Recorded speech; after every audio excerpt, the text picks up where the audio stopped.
Hello everyone, welcome to lecture number 5 મિલકત હસ્તાંતર ધારો. આની અંદર આપણે સેક્શન 54 થી 60B સુધી જોઈએ. Section 54 about the sale definition. બરાબર, સેલ કોને એટલે વેચાણ કોને કહીશું? તો કે વેચાણ is transfer of ownership in exchange of for a price paid or promise or part paid and part promise. બરાબર, કે જે પોતાની માલિકી પણ હું ટ્રાન્સફર કરે, જેના એક્સચેન્જમાં તમને પૈસા મળે, પ્રોમિસ કરીને પૈસા જે પણ નક્કી કર્યું હોય એને સેલ કહેવામાં આવે, વેચાણ કહેવામાં આવે છે. સેલ હાઉ મેડ, કેવી રીતે કરવામાં આવે છે? તો such transfer in case of tangible immovable property of the value of the 100 rupees, 100 રૂપિયાથી વધારે પ્રોપર્ટીનું જ્યારે ઇમૂવેબલ પ્રોપર્ટીનું ટ્રાન્સફર કરવામાં આવે છે ત્યારે એને પૈસા માટે rupees and upwards, or in case of revisions or other intangible things can be made only by registered instrument. એટલે કે રજિસ્ટર કરાવવું જરૂરી છે, નોંધણી કરાવીને એને સેલ કરી શકાય છે. In the case of tangible immovable properties of values less than 100 rupees, such transfer may be made either by registered instrument or by deliverer of the properties. બરાબર, એમાં રજિસ્ટર કરાવવું જરૂરી નથી, પણ એ 100 રૂપિયાથી અંડરની વસ્તુ હોય, લેસ દેન 100 રૂપીસ હોય તો એનું ઓરલ ટ્રાન્સફર અથવા ડાયરેક્ટ ટ્રાન્સફર કરી શકાય. Delivery of tangible immovable properties takes place when the seller places the buyer or such persons as he directs in possession of the properties. Contract for sale, એના માટે cell માટે શું કરવું જરૂરી છે? કરાર કરવો જરૂરી છે between the two parties on the sale of immovable properties. બરાબર, such property shall take place on terms settled between the parties. It does not of itself create any interest in or charge on such properties. કે બે જીવિત party વચ્ચે થયેલો કરાર property મિલકત હસ્તાંતર માટેનો જે કરાર કરવામાં આવે છે ઇમૂવેબલ પ્રોપર્ટી અસ્થાવર મિલકતને, તેને કોન્ટ્રાક્ટ ઓફ સેલ કહેવામાં આવે. નાવ રાઇટ્સ એન્ડ લાયબિલિટીઝ ઓફ બાયર, જે ખરીદી છે ખરીદનારના રાઇટ્સ અને લાયબિલિટીઝ બાયર એન્ડ સેલરમાં શું રહેશે? So, in the absence of contract to the contrary, the buyer and the seller of immovable properties respectively are subject to the liabilities and have the rights mentioned in the rules next following, or such of them as are applicable to the properties sold. બરાબર, કે seller એ bound છે કે ભાઈ એને શું વસ્તુ અને પોતાના જવાબદારીઓ અને ફરજોમાં આવે તો કે ભાઈ to disclose to the buyer, ખરીદનારને બધી એની મેટેરિયલ ડિફેક્ટ, જ્યારે કોઈ પ્રોપર્ટીની અંદર કંઈ નુકસાન હોય અથવા એ કંઈ પણ ખામી હોય તો એ જણાવી અને જરૂરી બને છે. To produce to the buyer on his request for examination of all documents, એટલે કે બાયર ખરીદનારને પોતાને ડોક્યુમેન્ટ જરૂરિયાત જણાય કે ભાઈ મને દેખવા છે, જોવા છે, ચેક કરવા છે, તો એ આપવા પડે એને. To answer the best information all relevant questions, જ્યારે બાયર કોઈ લેનાર આવ્યો હોય તો એને જે પણ પ્રશ્નો પૂછ્યા હોય તો એના બધા સાચા જવાબ આપવા જરૂરી બને છે. On the payment or tender of the amount due in respect of the price or to execute proper conveyance of the properties when the buyer tenders it to him for execution at proper time and place. બરાબર, એટલે payment જે વસ્તુ વાત આવે છે ત્યાં એટલે પોતાની રીતે જે નક્કી કરેલા સમય પ્રમાણે એમને એકબીજાને એક્સચેન્જ કરવાનું રહે છે. Between the date of the contract of cell and the delivery of the property tax as much care of the property and all document of title relating two there two. જ્યારે આ contract of cell બનાવવામાં આવે છે તો એની delivery of properties કરવામાં આવશે seller દ્વારા, અને પ્રોપર્ટીના ડોક્યુમેન્ટની સાચવણી અને સારી રીતે એને સુપૃત કરવાના રહેશે બાયરને. Which are in his possessions as an owner of ordinary prudence would take of such properties and document.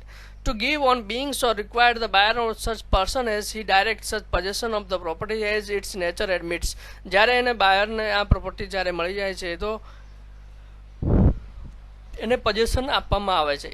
To pay all public charges and rent accrued due in respect of the property up to the date of sale in the interest of all incumbents on such property. ભાઈ કોઈ પણ charges હોય જ્યારે આ property વેચે ત્યારે એની અંદર discharge કરવા જરૂરી બને છે. પ્રોપર્ટીની અંદર કોઈ બોજો હોવો ના જોઈએ.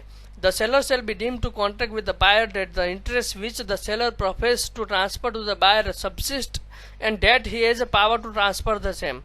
બરાબર, કોન્ટ્રાક્ટની અંદર સેલરની અંદર જે ટ્રાન્સફર માટેના હિત માટેના જે રૂલ્સ બનાવ્યા છે એ પ્રમાણે એમને વર્તવું જોઈએ. Where the whole of the purchase money has been paid to the seller, જ્યારે અમાઉન્ટ આપી દેવામાં આવે છે જે માલિક હોય છે એને, તો he is also bound to deliver the buyer all document of title relating to property which are in the seller's possession or power. એટલે કે એ બધી પ્રોપર્ટીઝ એને જે હોય છે એ સેલરના પોઝેશનમાંથી બાયરના પોઝેશનમાં આવે. નાઉ સેલર ઇઝ એન્ટાઇટલ્ડ કે ભાઈ સેલર છે વેચનાર છે એ શના માટે હકદાર છે તો to the rents and profit of the property till the ownership thereof passes to the buyer. જ્યાં સુધી પાસ ન થાય બાયરને લેનારને ત્યાં સુધી એના રેન્ટ્સ અને પ્રોફિટ જે છે એ મેળવી શકશે ઓનરશિપના. વેર the ownership of property has passed to the buyer before the payment of the whole of the purchase money to a charge upon the property in the hands of the buyer. બરાબર. any transferee without consideration or any transferee with notice non-payment for the amount of the purchase money or any part thereof remaining unpaid and for interest on such amount or part from the date on which possession has been delivered. બરાબર. એટલે કે ownership property જ્યાં સુધી એ pass ન થાય બાયરને જ્યાં સુધી full payment ના આપે ત્યાં સુધી એને હિત રહેલું રહે છે. નાઉ બાયર ઇઝ બાઉન્ડ. હવે બાયર છે એ કઈ વસ્તુને સાથે સંકળાયેલો છે તો to disclose to the seller any fact as to nature of extend seller's interest in the property which buyer is aware. બાયરે પણ પોતાને ધ્યાન રાખવું જોઈએ ભાઈ આની અંદર કંઈ ડિફોલ્ટ છે પ્રોપર્ટીની અંદર તો એમને જણાવવી જરૂરી છે, અથવા કોઈ મટીરિયલ અથવા એ લોકો અવેર ના હોય તો એ સેલરે એમને જણાવવું જરૂરી છે. To pay or tender at the time of place of completing the sale. એટલે જે પણ કરાર પ્રમાણે એમને પૈસાની ચૂકવણી કરવી જરૂરી બને છે.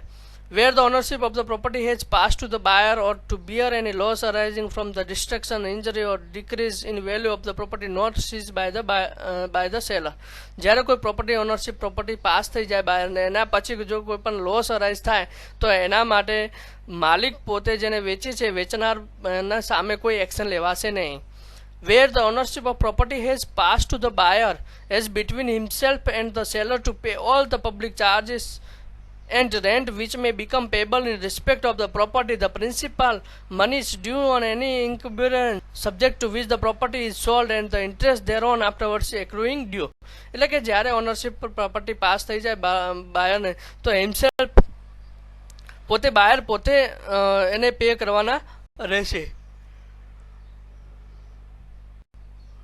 નાઉ બાયર ઇઝ એન્ટાઇટલ્ડ કે જે હકદારની વાત આવી એમાં જે લાસ્ટ સ્લાઇડમાં જોયું આપણે જે એના જેટલા બી પોઈન્ટ છે એના માટે બાઉન્ડ તો રહેશે જ, સાથે સાથે હકદાર પણ રહેશે કે where the ownership of property has been pass. જ્યારે એને મિલકત ટ્રાન્સફર થઈ જાય ત્યારે benefit of any improvement in the increase of value of the property એની અંદર મિલકતની અંદર કંઈ સુધારો વધારો અથવા એના ઇમ્પ્રુવમેન્ટ માટે એ કોઈપણ એના માટે હકદાર રહેશે.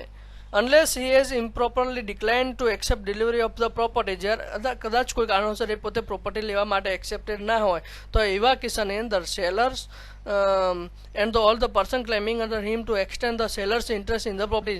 જ્યાં સુધી સેલરનો રાઇટ રહેલો છે ત્યાં સુધી એ બધું પોતે કરી શકશે. now marshalling by subsequent purchaser. જ્યારે ક્રમાંક રીતે કોઈ મિલકતને ટ્રાન્સફર કરવામાં આવ્યું હોય પરચેસરને તો એના વિશે વાત કરવામાં આવી છે કે ભાઈ સબસિક્વન્ટ ક્રમાંક રીતે જે ટ્રાન્સફર કરવામાં આવશે. If the owner of 2 or more property mortgage them to one or person and then sell one or more properties to the another person. જેમ કે જોઈએ કે એક માલિક હોય છે એ પ્રોપર્ટી એકથી બેથી વધારે મોર્ટગેજ આપતા હોય છે, ગીરો આપતા હોય છે અને એનાથી વધારે સેલ પણ કરી દેતા હોય છે. The buyer is in absence of contract to the contrary entitled to have a mortgage ડેપ્ટ satisfied out of the properties or properties not sold to him so far as the same will extend but no so as to prejudice the right of the mortgagor or person claiming under him or any other person who has for consideration acquired an interest in any of the properties. એટલે કે જે અને પ્રોપર્ટીઝના જે ક્રમાંકીય રીતે જે પરચેસર હોય છે એ પ્રમાણે એમને ચાલવું પડે. એકને આપ્યું હોય પછી એના પછી બીજો હોય એટલે એવી રીતે ક્રમાંકીય રીતે એને મુક્ત થતું હોય છે અને એવી રીતે બધાને હકદાર અને કન્સિડરેશન પ્રમાણે એ લોકોના હિત રહેલા હોય છે. Section 57 about the provision by court of encumbrances and sale freed therefrom. એટલે કે બોજા મુક્ત કરવું અથવા સેલ કરી દેવું અને એમાંથી ફ્રી થઈ જવું એના વિશે વાત કરવામાં આવી છે. Where immovable property subject to any બોજા વિશે વાત કરવામાં આવે તો whether immediately payable or not is sold by the court or in execution of decree or out of court. જ્યારે કોર્ટ દ્વારા આવી વસ્તુ સેલ ફ્રીડ કરવામાં આવી હોય તેના વિશે વાત કરવામાં આવી છે અને એનું જે પણ ડિસિઝન હશે એ કોર્ટને નાવ 58 અબાઉટ ધ મોર્ટગેજ, મોર્ટગેજર, મોર્ટગેજીસ, બરાબર, મોર્ટગેજ મની, મોર્ટગેજ ડીડ અને એની બધી ડેફિનેશનો આપી છે કે ભાઈ આ બધી વસ્તુ શું શું છે. તો કે ભાઈ મોર્ટગેજ કોને કહીશું તો is the transfer of interest in specific immovable properties for the purpose of securing the payment of money. ભાઈ પોતાની મની સિક્યુરિટી માટે કોઈ મોર્ટગેજ વસ્તુ આપી હોય, પોતાના હિત પોતે ટ્રાન્સફર કર્યું હોય મિલકતને, બરાબર, અથવા કોઈ advance by way of loan and existing or future ડેપ્ટ or the performance of any engagement which may give rise to pecuniary liabilities, બરાબર. This is transfer is called a mortgager. એટલે જે ટ્રાન્સફર કરે છે એને મોર્ટગેજર કહેવાય છે અને જે લેનાર છે એને મોર્ટગેજી કહેવામાં આવે છે. અને એ મોર્ટગેજ ડીડ બનાવવામાં આવે છે જેના થકી મોર્ટગેજ મની ડિસાઇડેડ હોય છે અને એન ડેટ બેઝિસ આ મોર્ટગેજ ગીરો મૂકી શકાય.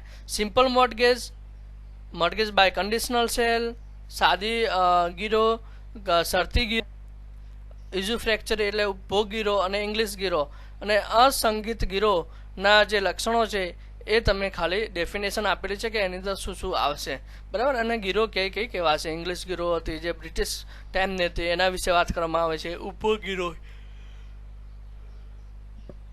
બરાબર.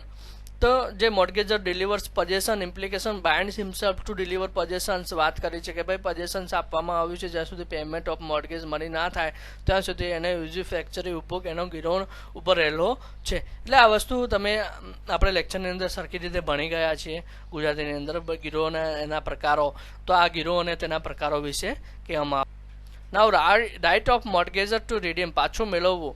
જ્યારે કોઈ મોર્ટગેજર જે ગીરો આપતા હોય છે તો એની શું શું રાઇટ રહેલા છે તો એને at the any time after the principal money has become due the mortgager has rights to on payment and tender at the proper time and place of the mortgager money required the mortgagee, બરાબર. Mortgagee જે right રહેલા છે એ પ્રમાણે એને deliver કરવું અથવા properties આપીશ વેર the મોર્ટગેજી એટલે એને મની આપી mortgager either to retransfer the mortgagee property retransfer પણ કરી શકે છે અને redemption of the portion of mortgage properties redemption કરી શકે છે. કોઈ પ્રોપર્ટી આપી હોય તો એની અંદર શેરિંગ્સ અને જે પ્રોપર્ટીની અંદર જે રહેલા છે મોર્ટગેજરની અંદર રાઇટ્સ અને લાયબિલિટીઝ એ બધા એનું શેરિંગ પ્રમાણે એનું હિત રહેલું છે અને એ રિડીમ્સ પણ કરી શકે. Now 16 about the obligation to the transfer to third party instead of retransference of the mortgager. જ્યારે થર્ડ પાર્ટીની વાત આવે ત્યારે એની જવાબદારી શું રહેલી છે. થર્ડ પાર્ટી ટ્રાન્સફર ત્યારે પોસિબલ છે where the mortgager is entitle to redemption, બરાબર. જ્યારે પોતે માલિક રિડમ્પશન માટે એન્ટાઇટલ હોય to the fulfilment of any condition on the fulfilment of which he would be entitle to require retransfer અને retransfer માટે પણ એ પોતાને જવાબદારીમાં રહેલું છે અને એ વસ્તુને ધ્યાનમાં રાખીને આ instead of retransference to mortgage કરી શકાય છે. હવે 60B about the right to inspection and production of documents. હવે કોને રાઇટ છે તો મોર્ટગેજર જે હોય છે as long as is right to redemption, બરાબર, એ રિડીમ પાછું મેળવી શકે છે. Plus shall be entitle to at all reasonable times at is request and his own cost on the payment of mortgagee's cost and expenses in this behalf to inspect and make the copies or abstract or extract from document of title relating to mortgage property which are in the custody of the power of mortgagee. જે power રહેલો છે મોર્ટગેજીની એની અંદર રહેલા પાવરને એની અંદર inspection production of document ને બધું કરવાની જવાબદારી. Thank you very much. I have completed little bit fast but I hope you like the lectures. Thank you very much.